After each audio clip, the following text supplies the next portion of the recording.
250 pesos. So sa 15 hours na sideline, ang net income natin, yung malinis na take home pay. Good morning mga kaswabe, araw naman ng Sabado, araw na sideline, biyahe tayo sa Lalamove.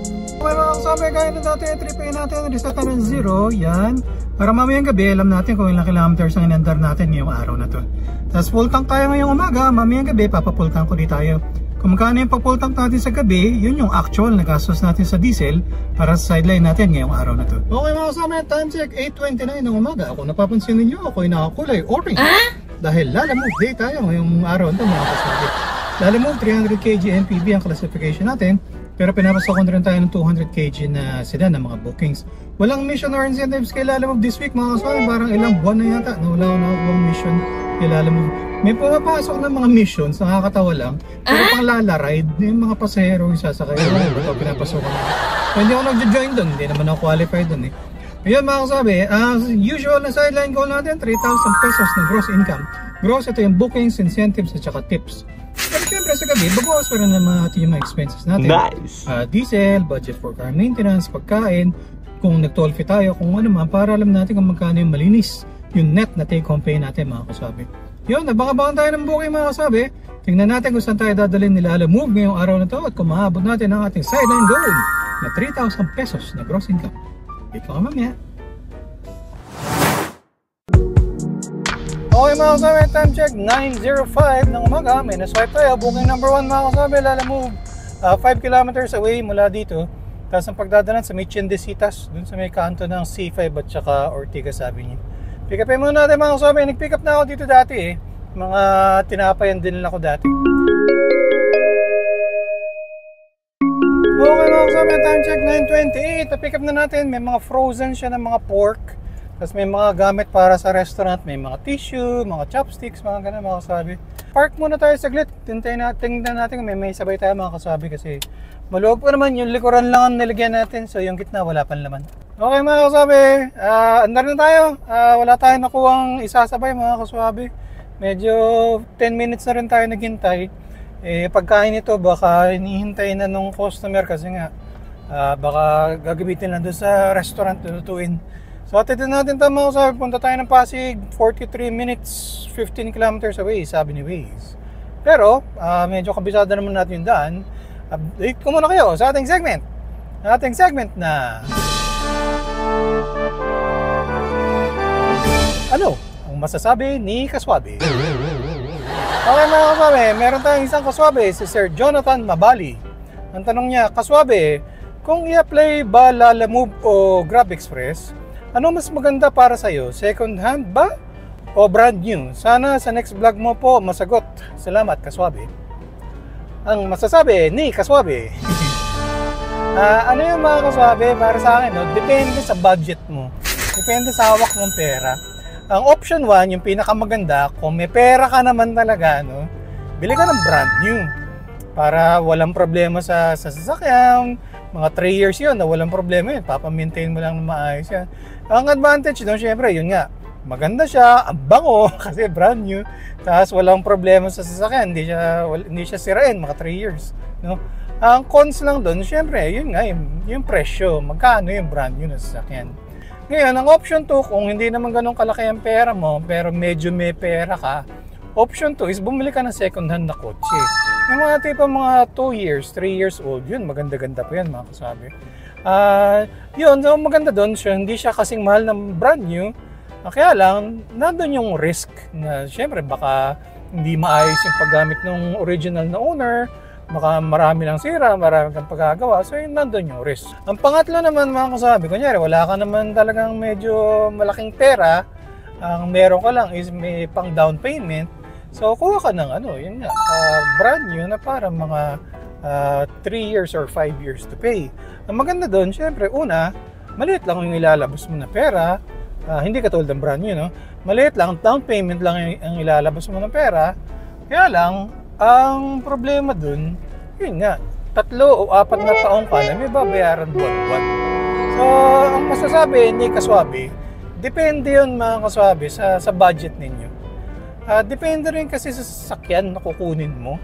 Kunyari, kung sedan, o kaya MPV, yung mga Ertiga, mga Avanza, o kaya Expander, Ang may suggest ko dun mga kaswabe, kung bago rin naman ang kukunin mo, no, whether brand new mo siyang bibilhin na cash or brand new na installment for 3 or 5 years, ang masasuggest ko talaga mga kaswabe, ipasok nyo sa sa mga grab car, yung mga in-drive, mga joyride, kasi doon mga kaswabe, mas malaki ang kita. Kasi ako dito, no, usually, ang target ko talaga, 3,000 pesos na gross. Pero yung mga napapanood ko ng mga vloggers na nag-grab car, mga ganun, ang dali lang sa kanila na maka 4,000, maka 5,000 na gross. Yung nga lang, no, may kakakibat rin na gastos yun. Kasi kapag grab car ka, in-drive, joyride, lala-ride, kailangan mo ng provisional authority o kaya yung LTFRB franchise, mga kaswabe. So, hindi ko lang sure kung magkano yung gagastusin mo para dun. Pero ang alam ko, i-renew mo pa yan parang every year. So, may kakakibat rin na gastos. Mataas yung kikitain mo daily, depende sa sipag mo, no? Pero, may kakakibat rin na cost kasi nga parang nga dun sa franchise. So, yun ang mga kaswabe. Ni kaswabe, depende sa budget niya mga kaswabe. Okay mga kaswabe, kung interesado kayong mag-apply sa Lalamove, ito yung step-by-step guide kung paano mag-apply. Tapos paki-input na rin yung aking referral code. Baka naman. Okay mga kaswabe, tanong ko lang, no, sa ating mga kaswabe na nagla-Lalamove din, magkano yung kinikita nyo mga kaswabe? Kunyari yung mga nagmomotor, o kaya yung mga, tsaka yung mga nagdadrive ng sedan. Kasi ang nabasa ko, yung mga sedan daw, konti na lang ang nakukuha ang bookings. Kasi yung mga customer daw, kahit na hindi kasya sa motor, no? Sa motor kasi ang alam ko, 20 kilograms lang ang pwede sa kanila eh. Pero minsan, kahit na malalaki, yung parang tipong pang sedan na, binubook na rin ng customer sa motor. Kaya nga, mas mura. Tapos yun. Magkano yung usual na kinikita nyo sa kada araw na biyahe nyo mga kaswabe? Kaya ako rin natanong mga kaswabe, eto, meron tayong isang kaswabe, Professor. Ang tanong niya, kaswabe, question lang, sa Lalamove, puro 300 kg ba ang kinukuha mo? Napansin ko kasi puro 400 plus yung fare. Ako kasi, hindi ko nahihit yung 3,000 pesos, laging 2,000 pesos lang. Ang masasabi ko dyan mga kaswabe, pinipili ko talaga yung mga bookings mga kaswabe. Okay lang sa akin na maghintay ng mga 30-45 minutes. Basta ang kukunin ko, mga 300 plus na pesos na bookings. So, syempre, depende rin sa distance, no? Katulad nito, yung booking number 1 natin, 400 plus, tapos malapit lang para mga wala pang 20 kilometers away. So, yun, goods yun. Tapos kung may sabay ka pa, di lalong maganda, no? So, iniiwasan ko yung mga 300 pesos pababa na bookings. Kasi parang mas gusto ko talaga 300 pesos pataas. No? So, depende whether 300 kilograms siya or 200 kilograms. Basta yung rate ang importante sa akin. 300 pesos plus pataas sana. Kasi hindi ganun kalayo, no?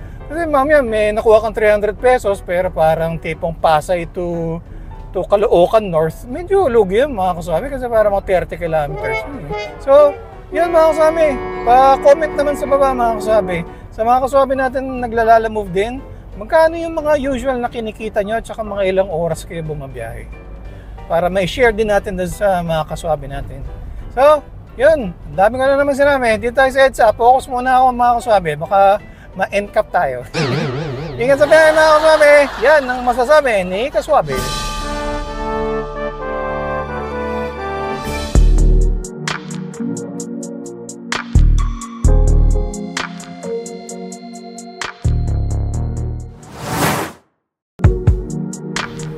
Okay mga kaswabe, time check 10:37.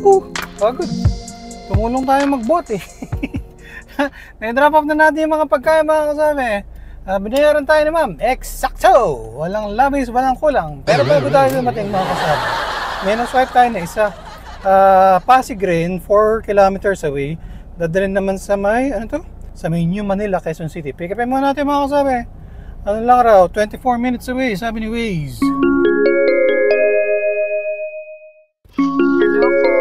Good morning po. Sa Lalamove po, yung pipick upin po dyan sa may Elisco Road, dadalhin po sa may Quezon City. Apo, mga pagkain po. Pagkain po. Wala naman pong pasahero, ma'am. Wala po. Wala po. Sige ma'am, dito pa lang po sa may Pasig banda ma'am, pero papunta na dyan ma'am. Dyan po ang bayad ma'am, no? Dito po sa amin. Sige ma'am. Salamat po ma'am. Sige po. Bye. Habang nagdadrive tayo ma'am, mga kaswabe, may na-swipe tayo. Dito tayo sa Pasig. Punta tayo ng Pateros, 1.5 kilometers, 8 minutes away. So yun nga, nakausap ko si ma'am, mga pagkain raw ang dadalhin. Natawa siya nung tinanong ko na may pasahero.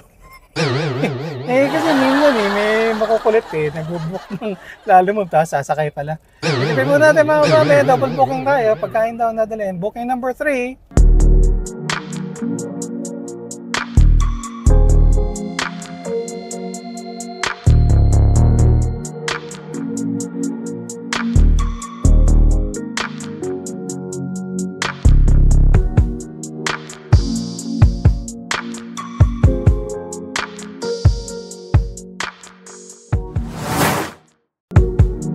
Okay mga kasama, time check 12:50. May na-swipe tayo.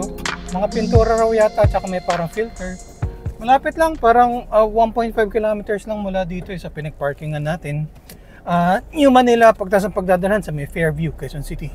Okay mga kasama, time check 1:02. Na-pick up natin mga items, mga filters raw, tapos 4 na lata ng pintura.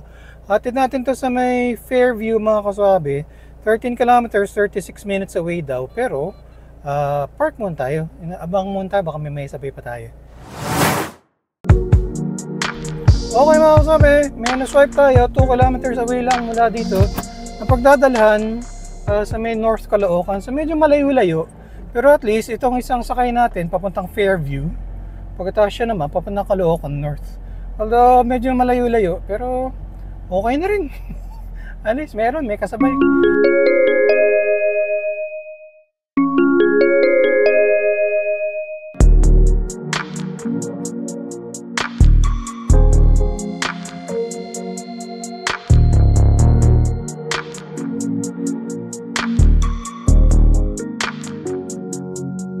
Okay mga kasama, time check 3:23. Na-drop off na natin yung mga belts.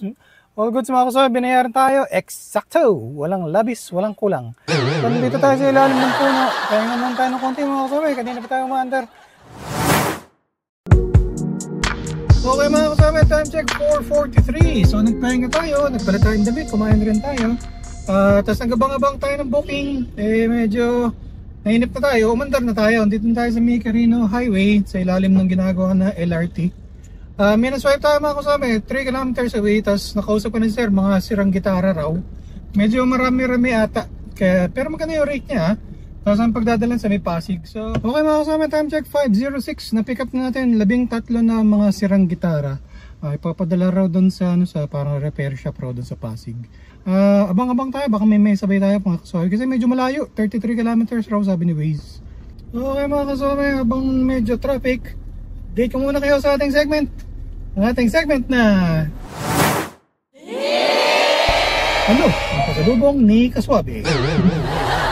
Okay mga kaswabe, nung uwi natin last week kay Junior Swabe, medyo bitin kasi maliit lang So, bumili tayo ng malaki ngayon ng pasalubong natin ngayong araw na to. Ay! Oh, grabe! Laki ng pakwan! Pakwan! Yan ang pasalubong natin mga kaswabe. Okay mga kaswabe, time check 6:08. Nandito tayo sa Luzon Avenue. Ngayon ko lang kayo update kasi nasa Commonwealth saka natin na swipe Tapos gamit natin yung Bluetooth headset natin nung tinawagan natin si ma'am. May na-swipe tayo mga kasabi, pasong Tamo, Quezon City, dadalhin sa Marikina. So at least medyo along the way. Tapos maganda naman yung rate. Nakausap ko na si ma'am, mga personal stuff raw, mga damit, mga gamit. So yun, pick upin natin, malapit na mga kasabi, 1 kilometer 10 minutes away sabi niya. Anyways, dito ako mamaya, double booking tayo.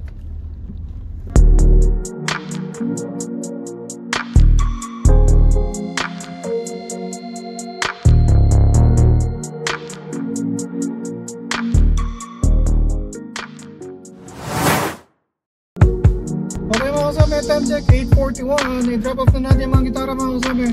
Ang bill lang ni sir is 519 pero binigyan niya tayo na 550. So may tip tayo mga kasama na 31 pesos. Nice! Pero bago tayo dumating mga kasama, may na-swipe tayo 5 kilometers away Pasig.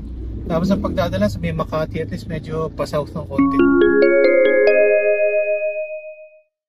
Okay mga kasama, time check 9:39. I-drop off na natin yung mga tarpaulin at saka box, all goods. 303 lang yung bill na sir, binigyan tayo ng 305, so may 2 pesos tayo na tip. Ayos. Gapang tayo pa uwi mga kaswabe. Ano na rin eh. Puro mga scam na yung mga bookings na lumalabas. Okay mga kaswabe, time check 10:36. Pagod. Pauwiin talaga tayo mga kaswabe kasi pagod na. Kanina pa tayo nag-drive sa ata rin ng binti ko. May naswipe tayo mga kaswabe. Na-pick up na natin actually. Nandun na sa likod. Mga ano siya, mga pintura. Tapos may mga rollers. Dadalhin na dito sa Makati yung pick up. Tapos ang pagdadalan sa may BGC banda. So malapit lang naman. Goods yun para maabot natin yung ating sideline goal na 3,000 pesos na gross mga kasabi. Okay mga kasabi, time check, sakto, alas 11 na ng gabi. Drop off na natin yung mga pintura mga kasabi, binayaran tayo ni ma'am. Eksakto, walang labis, walang kulang. Ayun mga kasabi, uwi na tayo, gabi na, pagod na talaga. Okay mga kasabi, naka 180.6 kilometers tayo ngayong araw nito, layar ang biyahin natin. Tapos full tank na tayo ngayong gabi. Nung umaga full tank tayo. Tapos ngayong gabi pa full tank ulit. Yung pakarga natin ngayong gabi, yun yung actual na gastos natin sa diesel para sa sideline natin ngayong araw na to. Okay mga kasama, time check 11:33 ng gabi. Okay mga kasabi, lagpas 15 hours tayo. Halos inabot na tayo ng hating gabi sa kalsada mga kasabi. Okay, compute natin ganito natin mga kasabi. Sa 9 bookings sa Lalamove 3101, cash tips natin 38 pesos. So ang gross income natin 3139. Ang mga expenses naman natin, diesel 780 pesos, budget for car maintenance 300, food 150 pesos. So sa 15 hours na sideline, ang net income natin, yung malinis na take home ay 1909. Nice! Update naman sa ating incentive savings mga kasabi, cash tips natin 38 pesos. Yun lang, 38 pesos. Ayun mga kasabi, so lagpas 15 hours tayo. Naabot naman natin yung ating goal, no? Kaya lang, grabe eh, pagod. Yun, ang biyahe natin ngayong araw na mga kasabi. Maraming salamat sa panood hanggang sa uli din. Ingat-ingat sa pagmamaniho para ang biyahe natin ay laging swabe.